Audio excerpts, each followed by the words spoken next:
Sarah stood near the refreshment table, scanning the room filled with familiar faces. She hadn't attended a high school reunion in over 20 years, and if her best friend Carol hadn't convinced her, she would never have come to this one either. But something pulled her here tonight, a curiosity about the lives everyone else had led, maybe even a desire to rediscover pieces of her own past. Her fingers played nervously with the edge of her wine glass as she looked around. Laughter echoed from every corner of the grand hall, conversations bubbling up as old friends reconnected. The air was thick with nostalgia, and Sarah found herself caught up in it, remembering what it felt like to be 18 and full of dreams. Then, her eyes landed on him. David stood across the room, talking to a small group of classmates. His face was a little weathered, his dark hair now streaked with gray, but there was no mistaking him. Time had softened his sharp features, but the easy confidence, the warm smile, that was still David. For a moment, Sarah felt as though the years had melted away. She was 21 again, walking beside him through the leafy paths of their college campus, laughing at some joke he'd made, her heart racing just being near him. It had been years since she'd last thought of him. No, that wasn't true. She thought of him often, but she'd always pushed those memories away, told herself that chapter of her life was closed. Yet here he was, in the flesh, in the same room. As if sensing her gaze, David turned. His smile faded for a moment, replaced by surprise, then something softer, something she hadn't seen in years. He excused himself from his group and began walking toward her. Sarah's heart pounded. What would she say? What could she say after all these years? Sarah, David said softly, his eyes locking onto hers. He smiled, that same smile she remembered so well. I almost didn't recognize you. David, she replied, trying to steady her voice. It's been a long time. They found themselves a quieter spot, away from the crowd, and spent the evening catching up. David talked about his life, how his marriage had ended 6 years ago, and how he'd spent the time since focusing on his career as a landscape architect. Sarah shared bits of her own story, her divorce, her daughter Melissa, now grown and living on her own. The conversation felt both familiar and strange, like picking up the pieces of a puzzle long left forgotten. There was a natural ease between them, but underneath it was the weight of all the years they hadn't spoken, all the unresolved feelings. Do you ever think about those days?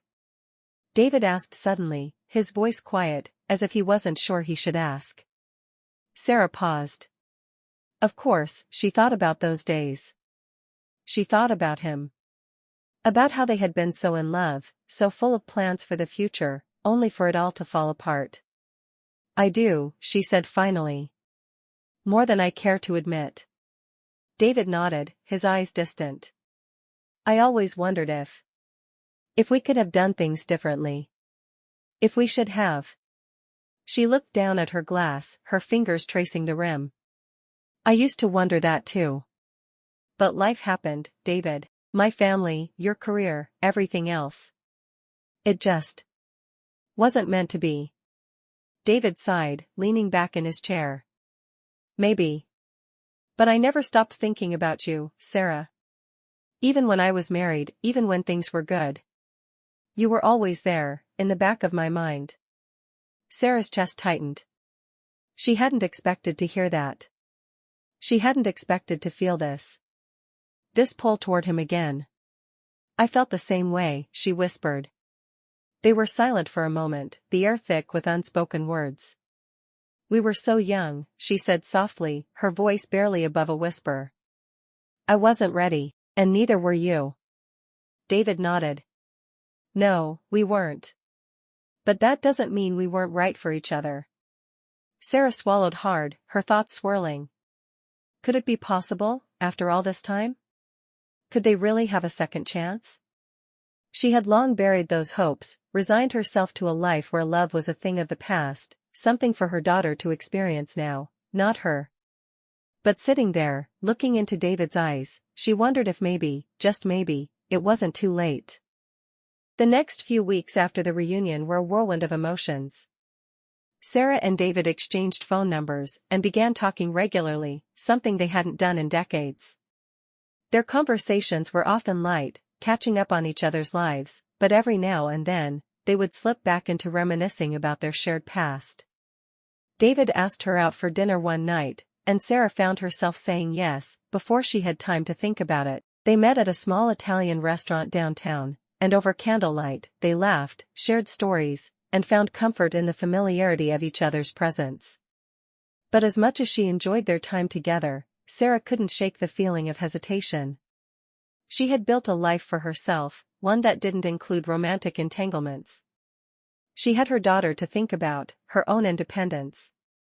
Was she really ready to dive back into something with David, especially after all the time that had passed?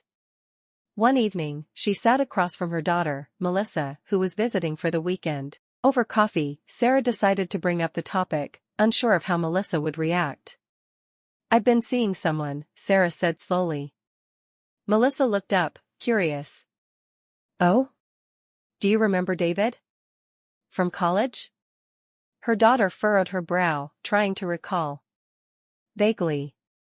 I think you mentioned him a couple of times. We reconnected recently. At the reunion. And, well, we've been talking." Melissa studied her mother's face, sensing the uncertainty. "And how do you feel about that?" "I don't know," Sarah admitted. "Part of me is excited. It feels like we're picking up where we left off, but another part of me, I don't know if I'm ready for this. It's been so long. And I've gotten used to being on my own." Melissa smiled softly. "Mom, you've spent so much time taking care of me, making sure I was happy. It's okay to focus on your happiness now. If David makes you feel good, if he's someone you want in your life, then go for it." Sarah looked into her daughter's eyes and felt a wave of gratitude. Melissa was right, she had always put everyone else's happiness first. Maybe it was time she let herself feel something again, but even with her daughter's blessing, Sarah still felt torn. What if it didn't work out? What if they tried to rekindle something that was best left in the past? A few months after their reunion, David suggested they take a trip to the beach, a place they used to visit when they were younger. Sarah hesitated at first, but something in her told her to say yes. Maybe it was the promise of getting away from the routine of life, or maybe it was the desire to finally confront her feelings. The beach town had barely changed since they last visited in their early 20s. The small, weathered cottages and the salty breeze brought back a flood of memories. As they walked along the shoreline, Sarah felt herself relax, the tension in her chest easing. "This place, it feels like stepping back in time," she said, her voice soft. David smiled. "It does. I wasn't sure if it would still feel the same, but it does." They walked in silence for a while, the sound of the waves filling the gaps between their words. Eventually, they sat down on a patch of sand, watching the sun dip below the horizon, painting the sky in shades of pink and orange.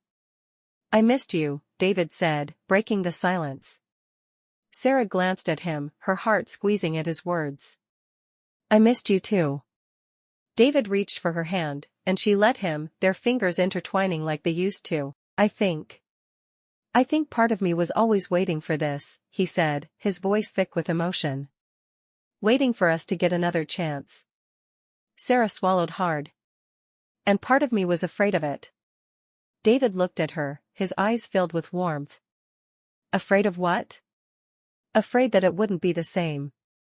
That we're too different now, that we've been through too much." David nodded slowly, his thumb brushing over her knuckles. "We are different. But I don't think that's a bad thing. We've both lived our lives, and yeah, we've been through a lot, but that doesn't mean we can't find something new together." Sarah felt her heart swell with a mixture of hope and fear. Could she really let herself fall for him again? Could she allow herself to believe in this second chance? As the sun disappeared below the horizon, David leaned in and kissed her. It was gentle, tentative, but full of unspoken promises. Sarah kissed him back, her heart pounding, and for the first time in a long time, she let herself believe that maybe, just maybe, love wasn't something that had passed her by after all. The next few months were a balancing act. Sarah and David grew closer, spending more time together, rediscovering each other in new ways. But there were challenges, too. Both had lived long enough to accumulate their share of scars, and sometimes those wounds made it hard to move forward without hesitation. David's career was in flux. His landscape architecture firm was going through a rough patch, and he worried about his future. Sarah, too, was wrestling with her own concerns. She had spent so many years focused on being a mother, she wasn't sure how to adjust to living for herself again. One evening, they sat on Sarah's back porch, sipping wine under the stars. David was quiet, his usual easygoing demeanor clouded with worry. "What's on your mind?" Sarah asked, gently nudging him. David sighed, staring into his glass. I'm not where I thought I'd be at this point in my life. I'm 45, and I feel like I'm starting over. The business is struggling, and I'm not sure if it. The business is struggling, and I'm not sure if it'll survive. I thought I'd have everything figured out by now." Sarah reached over, placing a hand on his arm. "You're not starting over. You're just adjusting. Life doesn't always go the way we planned, but that doesn't mean you're failing." David looked at her, his eyes filled with uncertainty. "I just don't want to let you down. I don't want you to regret being with me." Sarah shook her head, her heart aching for him. "David, I'm not with you because of where you are in life. I'm with you because of who you are. I love you. And I'm here, no matter what happens." David stared at her for a moment, his expression softening. "I love you too," he said quietly, his voice full of emotion. It was the first time they had said those words since they reconnected. And as they sat together, holding hands under the starlit sky, Sarah realized that love wasn't about perfection. It was about being there, through the ups and downs, and choosing each other every day, even when it wasn't easy. As the months passed, Sarah and David's bond grew stronger. They faced their fears and insecurities head-on, knowing that their past didn't have to define their future. Sarah's daughter, Melissa, came to visit more often, and she saw how happy her mother was with David. It took time, but Melissa eventually gave her blessing, telling Sarah that she deserved to find love again. David's business slowly picked up, and though there were still challenges, he found a renewed sense of purpose. He and Sarah talked about the future, about moving in together, about the life they could build now that they had found each other again. One evening, as they sat on the beach where they had rekindled their love, David took Sarah's hand and smiled. "I never thought I'd get a second chance," he said softly. "But here we are." Sarah leaned into him, resting her head on his shoulder. "Here we are." The sun dipped below the horizon, casting a golden glow over the water. And in that moment, Sarah knew that no matter what life had in store, they would face it together. Because some love stories didn't end, they just waited for the right time to begin again.